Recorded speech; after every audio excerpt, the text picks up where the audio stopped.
চট্টগ্রাম বিভাগের সব খবর নিয়ে সংবাদ চট্টগ্রামে স্বাগত জানাচ্ছি আমি মৌসুমী মৌ।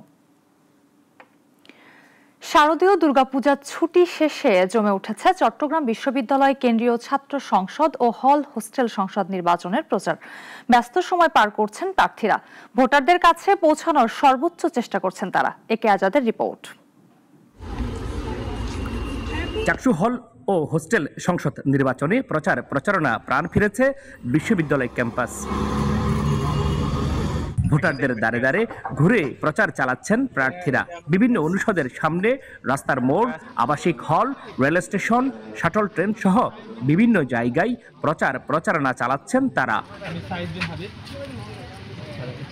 প্রচারপত্র বিলি করছেন ছাত্রদল, ছাত্র শিবির, ইসলামী ছাত্র আন্দোলন সহ বিভিন্ন প্যানেলের প্রার্থীরা। ভোটারদের কাছে নানা প্রতিশ্রুতি দিচ্ছেন নির্বাচনী প্রার্থীরা। যেমন আমাদের কমন কিছু সমস্যা আছে, যেমন আবাসন সমস্যা, পরিবহন সমস্যা, একাডেমিক অনিয়ম, এগুলো হচ্ছে আমাদের কমন সমস্যা। এগুলো সমস্যা সব শিক্ষার্থী ফেস করতেছে। এর বাইরেও যে সমস্যাগুলো আছে আমরা সমস্যাগুলো আইডেন্টিফাই করার চেষ্টা করতেছি। আমরা আগামী 2-1 দিনের ভিতরে আমাদের আনুষ্ঠানিক যে ইশতেহার আমরা এটা ঘোষণা করব। আমরা আসলে এতদিন পর্যালোচনায় ছিলাম যে আসলে আমরা 1 বছরে কতটুকু কাজ করতে পারবো, সে অনুযায়ী আমরা আমাদের ইশতেহার সাজিয়েছি। ইশতেহারে মূলত শিক্ষার্থীদের যে মৌলিক সমস্যাগুলো, বিগত সময়গুলোতে শিক্ষার্থীরা যে অধিকারগুলো থেকে বঞ্চিত ছিল সেগুলোকে প্রায়োরিটি দিচ্ছি। যেমন আমাদের পরিবহনের সংকট, আমাদের আবাসন 6 মাসে কিভাবে 50% বৃদ্ধি করা যায় সেটার জন্য একটা মাস্টার প্ল্যান হিসেবে আমরা কাজ করতে চাই। 14টি প্রিসাইডিং কক্ষ ও 7টি সাব প্রিসাইডিং কক্ষ সহ 5টি অনুষদের মোট 86 কক্ষে হবে নির্বাচনের ভোট গ্রহণ। ভোট কক্ষে সর্বোচ্চ 10 মিনিট অবস্থান করতে পারবেন একজন ভোটার। একে আজাদ, নাগরিক, চট্টগ্রাম। চট্টগ্রামে দলীয় নীতি ও আদর্শ পরিপন্থী কর্মকাণ্ডে জড়িত থাকার অভিযোগে যুবদলের 2 নেতাকে বহিষ্কার করা হয়েছে।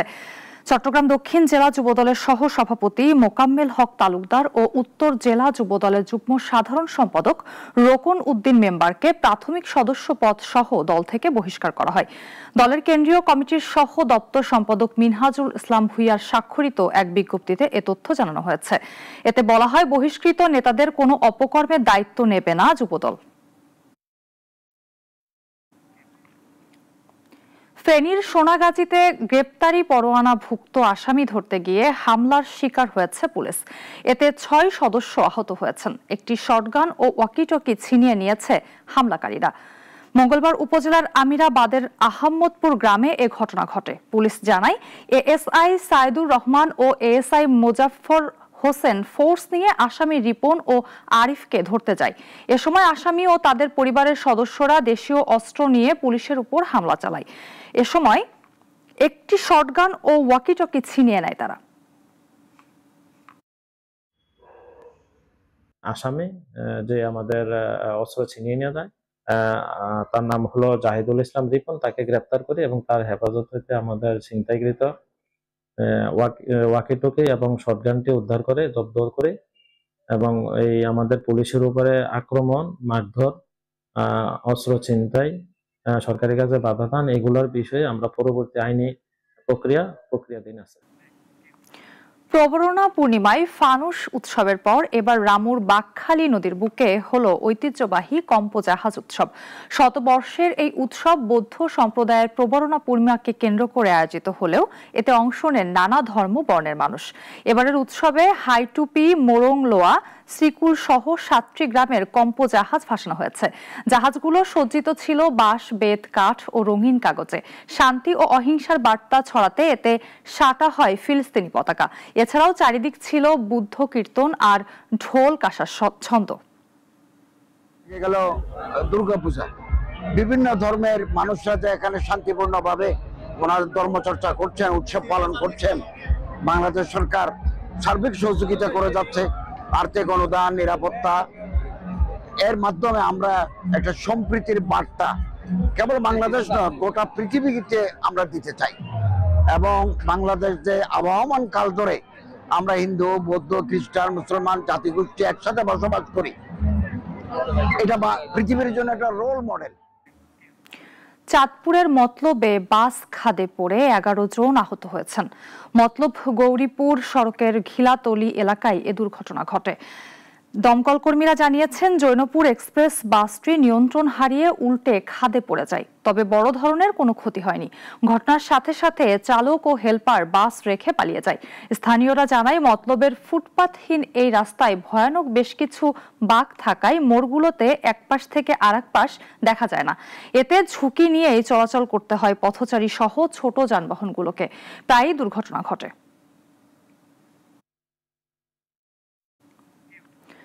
চট্টগ্রামের খাতুনগঞ্জের এক ব্যবসায়ীর কাছে 1,70,00,000 টাকা চাঁদা দাবির অভিযোগে 2 সাংবাদিকের বিরুদ্ধে মামলা দায়ের করা হয়েছে। মঙ্গলবার এক সংবাদ সম্মেলনে ইফতেখার করিম চৌধুরী এবং মাজেদুর ইসলাম নামের 2 কথিত সাংবাদিকের নামে অভিযোগ তোলেন ব্যবসায়ী মোসামেল উদ্দিন।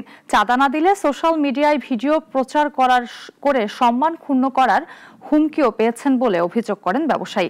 ঘটনার পরপরই থানায় মামলা করেন ভুক্তভোগী। মামলায় 2 আসামিকে কারাগারে পাঠানোর নির্দেশ দিয়েছেন আদালত।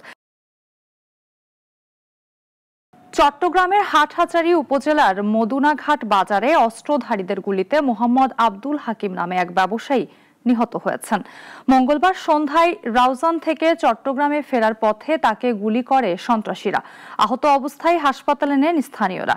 সেখানে চিকিৎসক তাকে মৃত ঘোষণা করেন। নিহত আব্দুল হাকিম রাউজান উপজেলা বিএনপির রাজনীতি করতেন। হত্যাকাণ্ডের পেছনে রাজনৈতিক সহিংসতা থাকতে পারে বলে আশঙ্কা পুলিশের।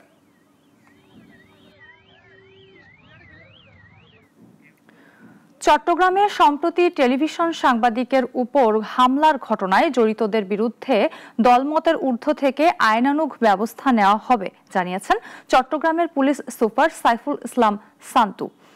মঙ্গলবার পুলিশ সুপারের কার্যালয়ে আয়োজিত মতবিনিময় সভায় তিনি একথা বলেন। এ সময় সন্ত্রাসীদের মুখোশ উন্মোচনে সাংবাদিকদের সহযোগিতা কামনা করেন পুলিশ সুপার।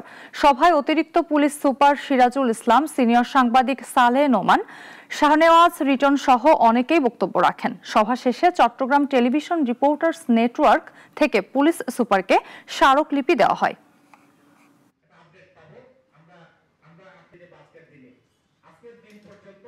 শুধুমাত্র যে আমার সাংবাদিক ভাই ব্যুরো চিফ উনি এই কারণে সেটা না, আমার পুলিশ কি অ্যাটাকের সম্মুখীন হয় নাই? এই যে 5 তারিখের পরে পুলিশ কি অ্যাটাকের সম্মুখীন হয় নাই? আমরা তো আপনাদের মতো কোথাও গিয়ে ক্ষোভ প্রকাশ করতে পারি না। মঙ্গল সলিমপুর আমার মাথার একটা পেইন, আমার একটা মাথা ব্যথার কারণ। এত কিছু তার এই এত শক্তিশালী নেটওয়ার্ক তৈরি করার উদ্দেশ্য কি? এই উদ্দেশ্যটা নিশ্চয়ই আমাদের এলাকার জন্য সুখকর কিছু না। চট্টগ্রামের বোয়ালখালীতে জ্যেষ্ঠপুরা বুদ্ধ মূর্তির চিবরে অগ্নিসংযোগ ঘটনায় একজনকে আটক করেছে সেনাবাহিনী। মঙ্গলবার উপজেলার জ্যেষ্ঠপুরা গ্রামে মহাবোধি বিহারের বোধি বৃক্ষ ও বুদ্ধ মূর্তির চিবরে আগুন লাগিয়ে দেয় এক দুষ্কৃতকারী। খবর পেয়ে ঘটনাস্থল পরিদর্শন করে সেনাবাহিনী ও স্থানীয় প্রশাসন। পরে বিএনপি নেতাদের সহায়তায় সন্দেহভাজন রহিম নামে একজনকে আটক করে সেনাবাহিনী পেট্রোল টিম। প্রাথমিক জিজ্ঞাসাবাদে ঘটনায় জড়িত থাকার কথা স্বীকার করেছেন তিনি। পরবর্তী পদক্ষেপের জন্য তাকে বোয়ালখালী থানা পুলিশের কাছে হস্তান্তর করা হয়েছে। কক্সবাজারের টেকনাফে অবৈধভাবে ক্যাম্পের বাইরে বের হওয়া 171 রোহিঙ্গাকে আটক করে ক্যাম্পে ফেরত পাঠিয়েছে বিজিবি।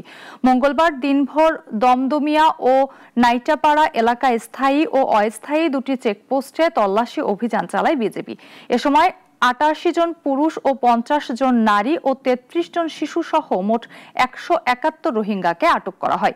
আটককৃতদের পরিচয় যাচাই শেষে মুচলেকা নিয়ে সংশ্লিষ্ট ক্যাম্প কর্তৃপক্ষের কাছে হস্তান্তর করা হয়েছে। আপন শিশু বিকাশ ফাউন্ডেশনের 9ম প্রতিষ্ঠাবার্ষিকী উপলক্ষে নোয়াখালীতে আলোচনা সভা হয়েছে।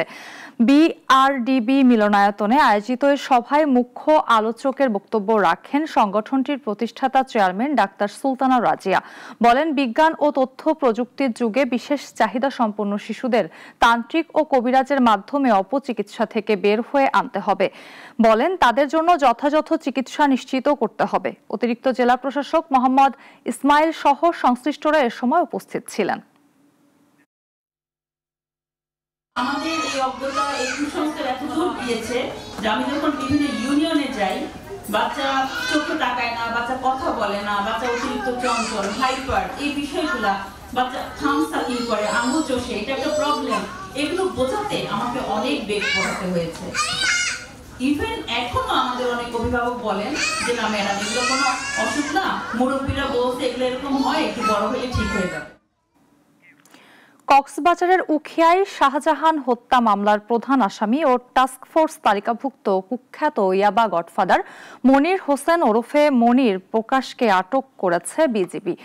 মঙ্গলবার উখিয়ার বালুখালী ইউনিয়নের রহমতের বিল এলাকা থেকে গোপন তথ্যের ভিত্তিতে ৬৪ বিজিবির এক বিশেষ অভিযানে তাকে আটক করা হয়। মনির দীর্ঘদিন ধরে সীমান্ত এলাকায় ইয়াবা পাচার ও মাদক ব্যবসার সঙ্গে জড়িত। উখিয়ার আলোচিত শাহজাহান হত্যা সহ একাধিক হত্যা মামলার আসামিও তিনি। কক্সবাজারের উখিয়ায় শিক্ষার্থীদের সচেতনতা বৃদ্ধির লক্ষ্যে অগ্নিকাণ্ডে প্রস্তুতি ও প্রতিরোধ বিষয়ে বিশেষ মহড়া অনুষ্ঠিত হয়েছে। মঙ্গলবার রূপম খা পালং ইসলামিয়া আলিম মাদ্রাসা মাঠে ফায়ার সার্ভিস ও সিভিল ডিফেন্সের একটি বিশেষজ্ঞ দল এই মহড়া পরিচালনা করেন। বাস্তব পরিস্থিতি তৈরি করে অগ্নিকাণ্ডের সময় তাৎক্ষণিক করণীয়, নিরাপদে বেরিয়ে আসার উপায়, প্রাথমিক অগ্নি নির্বাপন পদ্ধতি, আহতদের প্রাথমিক চিকিৎসা ও উদ্ধার কার্যক্রমের বিভিন্ন ধাপ প্রদর্শন করেন তারা।